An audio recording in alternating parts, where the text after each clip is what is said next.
Сайн байцгаана уу? Намайг Мегмрийн их цэцэг гэдэг. Би боловсролын байгууллагт 23 дахь жилдээ ажиллаж байгаа. Тус 270 дугаар цэцэрлэгийн эрхлэгчээр томилогдсон 3 дахь жилдээ ажиллаж байна.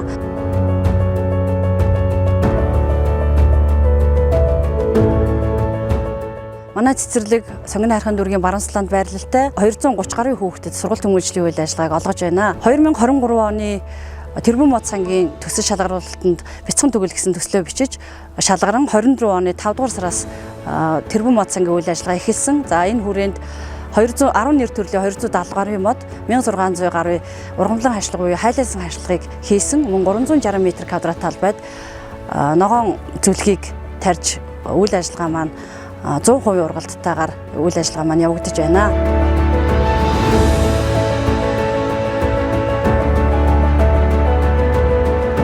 Хүүхдүүдийн сурч хөгжих орчинд нэлээд амьсгалахт нь харшил үүсгэх аюултай байсан учраас энэ хэсгийг хүүхдийн тоглоомын талбай дээрээс нь дандаа ногоон орчинд хүүхдэд ээлтэй орчныг бүрдүүлэх зорилгоор Тэрбум мод санд төсөл бичиж ингэж хэрэгжүүлсэн байгаа. За хүүхдүүд маань ерөнхийдөө 24 оны 9 сарын нээлт хийхэд ногоон орчиндоо сурч хөгжөхөд бэлэн болоод байгаад баяртай байна.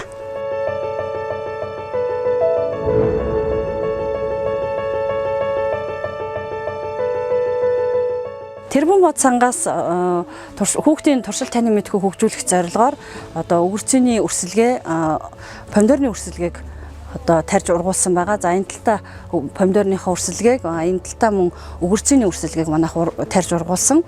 Помидорны өрсөлгээнүүдийг манай багш ажилчид өөрсдөө арчилж ургуулад хүүхдийнхээ танин мэдхүйг хөгжүүлэхэд ашиглахад бэлэн болоод ингэхүү ургасан байна.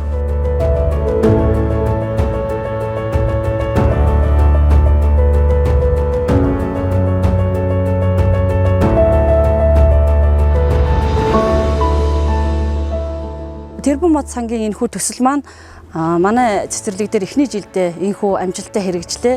Мөн цаашдаа энэ төсөл маань бусад олон цэцэрлэгүүд дээр ийм сайхан ногоон орчныг бүрдүүлэхэд нь тусдын болж үргэлжлээсэй гэж хүсэж байна. Мөн манай цэцэрлэг дээр 2 дахь 3 дахь жилдээ арчилгаа хамгаалтыг хийхэд тусалж өшөө олон модыг тарихад зөвлөмж өгч ажиллах учраас энэ бол биднэрт маш их ач холбогдолтой сайхан ажил болж байна. Тэгээд өшөө цаашаа үргэлжлүүлэн Тэрбум мод сан маань өшөө олон өргөжөөсэй гэж хүсэж байна. Тэрбум мод сангийнхандаа маш их баярлалаа.